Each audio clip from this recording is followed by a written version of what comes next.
Like, what have you got for me? Deontay Wilder. Like, what's going on? Because Deontay Wilder is... He's in the moon. He's talking 2 fire quotes that made me go, this man, he believes in himself, boy. Yes. First of all, on Usyk, right? He was on one podcast this week. I don't know if it's a podcast or a radio show. 78 Sports TV. Shouts out those guys. He's talking about Usyk. He goes, that man's terrified of me. He's dodged me so many times. He's been offered a lot of money to fight me many times, but he's denied it. They do not want bomb squad problems. First quote. Second one on Andy Ruiz. He goes, Andy Ruiz only has a 4th grade education. This is a thing that came across my ears. He goes, they pulled him out. They just wanted him to box. If it's true, shame on the parents. Listen, wait. He goes, shame on the parents using him as a boxing sex slave. What? He goes, 33 years old with a 4th grade mind. I said, this man is talking, bro. But the man is, how do you get to boxing sex slave? Because he didn't go. Hey, Adam 22, holla! What? He can help Adam 22. Boxing sex slave? It's crazy. What is a boxing sex slave? Again, that's what type of... That imagery is crazy. That's some OnlyFans boxing thing going on there. Yeah, man. But again, the year we're in, fam, and crazy things have happened. But anyway, you net all over it. They'll be all over it. And Zeus, bro. That's the network for fighting. All right, cool. So let's really look at this. Some of these quotes here. The Usyk Do you know one? the Usyk Let's one? start with the Usyk one. Let's start with the Usyk one. Because there's a little bit of spice to that one. Not just spice. There's a world where I can believe they don't want those problems. Okay. There's a world, don't get me wrong, I believe that Usyk is such a quality, skilled, gifted fighter that he should be able to outbox him. But then there's also the world where we did see AJ land and hurt Usyk. We did see. That's the one part that we can't pretend it's not what you call it. My only pushback on AJ landing on Usyk is I don't think AJ really ever landed a clean shot on Usyk. I don't think he did. But I think the difference. I think he roughed up Usyk at certain points. But as far as the clean shots, yeah. If I'm wrong, I'm happy to be wrong. Send me the timestamps in the fight of you saying that this happened. Because for me, I watched that fight and I'm like, even when I watched back the big round 9, I think it was, I looked at it again and I was like, those moments of success were like win the round moments, not you've got him. The only issue is the problem with Wilder is doesn't have to be clean. No, but this is no, that's thing. what I'm saying. With Wilder, it doesn't have to be clean. It will leave lasting damage. Even the ones where it's like a straight, but the glove is not connecting it's properly. One of the ones where it's like it lands on a deflection thing. That's enough. That can still do it. But this is where it gets nuts, right? Because when Usyk speaks about who he'd beat, when he speaks about Wilder, there is a bit of respect on his tone about how he speaks about him, where it's like he's probably the more difficult one. Because he knows, if that power is really what it is, that could touch man and put man to sleep. I think the perfect phrase for him, and it's funny too, he talks about 5th grade education and stuff, or 4th grade education, but we do call him the 5-year-old with a shotgun. That's it. That's 2-year-old That's what I'm saying. 2-year-old with a shotgun, but incredibly dangerous. Because it's one of the ones, if you walked in a room and you saw a toddler with the gun, you go, hey, okay. All right, calm down. Give that. Okay. You can have it. You can have it. Come. Do you want to cuddle? Like, you got a reason. You got a reason. Do you want the teddy bear? I've got the teddy bear for you. It's here. Bro, because you got to bang him. Brother. You might have to get him out. You might have to. A sudden move. You have to. As soon as you distract him with the plush toy, with the plush lion. No more bears. No more bears. Yeah, with a plush lion. The cuddly lion. Bang him. Because the maddest thing is, you gotta let it happen. It's like winning a round against Wilder in a boxing match. It's got to be one of the most nerve-wracking things when you sat down in that corner. Because you sit down and you say, all right, I've got another one. But then you get out there and he comes out and he's just like that long stance that he's got. And you just think to yourself, at any moment, all of this won't matter. So it is that mad He's the dynamic. problem. The funny thing is, and why we like... Especially for Usyk, knowing he can't knock him out. Knowing. 100%. And you know what it is? It's like Fury's got something about him, right? Fury fell down. That's one of that goes up in this modern era of watching boxing as men. Yeah, that was exciting. To see them that round both. That third fight. The third one was excitement. The iconic one still. It was excitement. You know, these guys really went at each other and guys were dropping. You don't really see it like that. And this is when, this is why we love heavyweight boxing. That was the advert for it, right? And not every single heavyweight watching that says, that's a night. That could happen to any of us. And then check this right here. So let's say you're Usyk, right? And you look at the scouting reports, right? Let's say the AJ fight hasn't happened. You could probably look at the AJ fight and say, it takes a while to load his punches.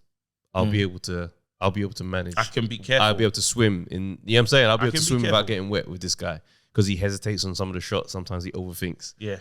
With Fury, he might be able to say, this guy ain't going to get near me. He's 6'9", bro. Like, it's just going to be too slow.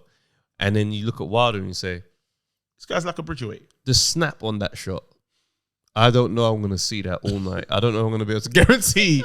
You see what I'm saying? So I do get why he looks at that and probably thinks, let them mandate that for me. Let it be a mandatory. If they tell me, if I get a message, when you get that letter, I'll say, it's now. Yeah. Okay. Now I'll negotiate the thing. You know what I mean? Then, but I ain't running to it. Yeah. And that's it. That's kind of understood, because I wouldn't run to it myself, but then he's doing it the right way. The next fight is Fury, and Fury doesn't, again, it's horses for courses, right?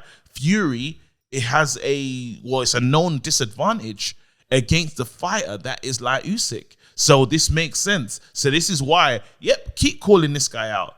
The other guy, he's locked into him because he knows this is the. I'm a kind of banana skin. I want this fight. Yeah, no, it's 100%. I mean, Ruiz, for me, I think he's going to be head topped in this. I do have a theory on Wilder potentially being shot as a fighter, just because of the mileage on those two Fury battles. I do feel like there's going to be some wear and tear on this man. But however, his ability to throw that right hand is going to be there. I just think there's also the ability that he can get stopped at this stage. This is, you know what? And since while we're quickly here and stuff, this is what's the most scary thing. And this is kind of like the conversation was having. I worry, even with the AJ thing, I'm like, AJ will get hit by Wilder and AJ will go, AJ will fall and I'll be devastated. I'll be devastated. I'll be honest with you. I'll be devastated. Do you feel, let me ask you a question. Do you think AJ's chinny? No, but this is not a chinny thing. This is big heavyweights. I don't think he's chinny. I think if you get an epic punch like what my man throws, you're going down. AJ's been got up before, but then this is different, bro. And the problem is because AJ, he doesn't, and I know he can say he moves his head better, but it's not epic, evasive movement. He does have those moments where when he does put it all when he does use up a lot of energy and he needs some time, just some recovery time. Yeah. You know what I'm saying? These are the moments where it happens and stuff, or he's got this plan in his head of, I want to do it just like this, with the overthinking. So this is, and it's that moment where it's just disappointment, because I know that thing. I've been arguing this case for so long, and I want the Americans to feel how we feel about AJ, but they don't. I know they don't. And that moment there, this will be the fight that defines it. This December thing that if it does happen, it's going to be a massive situation. So monumental, bro. It's so monumental because someone was chatting shit about their champion. Americans have loved Deontay Wilder for so long, and we've loved AJ for so long. Well, one of them's not good enough. And then now we close the chapter on that book. Yeah, I mean, I think there's so many variables for how that fight looks. Because do you see AJ just taking Wilder's head off? I just see it as a possibility that I don't close the door on. Okay. Because we can't lose the fact that Wilder just loses rounds for fun, looking for his shot. AJ as a boxer is evolving in a different way than we're used to seeing from him.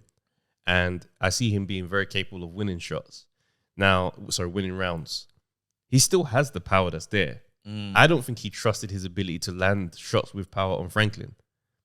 Nor Usyk. Usyk, absolutely not. There was a lot of time where you could see the gears of I want to throw this shot, and every time I do it, just so that it made him very much just tight. Yeah. Franklin gave him the same kind of thought, and it's just just gonna keep you here. Wilder's not gonna do that. Wilder's going to be a concern when you say the big shot can land. He's got to trust when you do, I'm going to see it. This guy telegraphs. He's never really been. The time where he lands the shots is when you overcommit for too long and then the counter. Yeah. He's going to have to make sure it's a tidy work. But in that time of him landing whatever he lands, he can knock him out. And that's the part where I'm like, let's not lose sight. Luis Ortiz, round 7 of the first fight. He was great. Wilder was done. Any other referee stops that fight. Yeah. So I look at that and I'm like, let's not forget this man can go. He can go. It's the thing of the one thing of when he's like the wounded animal, the wounded lion and stuff, you will get back His up. heart is big. He's going to get up. And that's one of his, that's a big sign. That's a plus mark. But so let's draw the scenario, yeah? Yeah. AJ's knocked Wilder down. Yeah. Wilder makes it to his feet. AJ's now gassed, but he's not going to be too excited because he knows Wilder is going to come and go. So he's going to come over. But he might look for it though. And the AJ that we know of today, right, might do the Pulev thing where he comes in, he goes, you're not ready to go yet. It's going to be the perfect situation for how you deal with that Wilder and wait for that same scenario again and then get him out this time. We hope. No, we can imagine. We hope, but this is think AJ about under a new trainer, new AJ. Yeah, but AJ, if there should be no trainer that sees a Wilder get up and say, finish him. When you know this brother is an absolute counter punch, like this is his bag. Yeah. You got to go through the gears again and this time make that moment when it comes more concussive.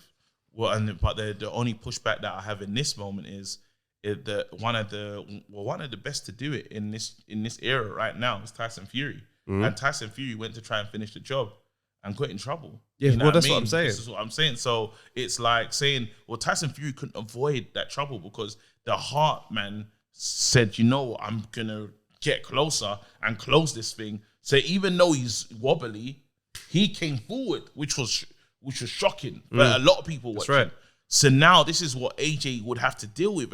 And this is where, like, why this fight is so, in my head, how honestly I've got it, I don't see AJ winning against Wilder. And that hurts me to say it. You know what I mean?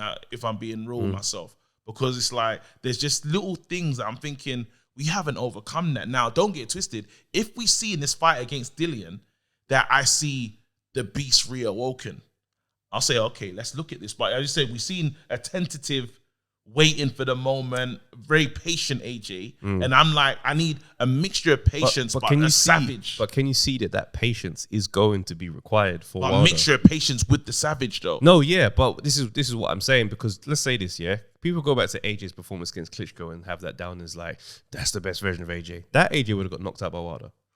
Yeah.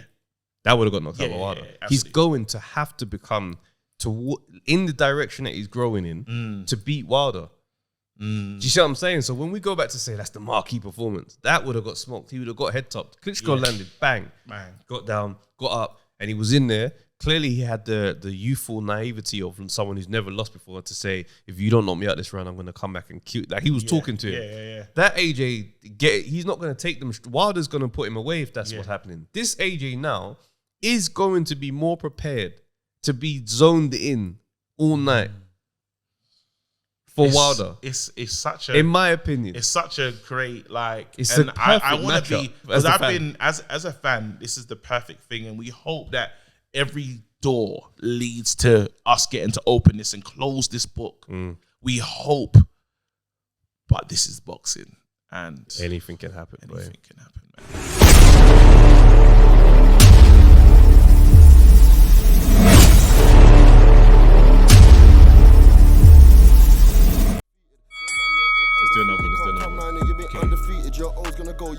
Yo, people, thanks for watching the Undefeated podcast. Make sure you like, subscribe, share, leave a comment, and all that good stuff, man. This is the place to be.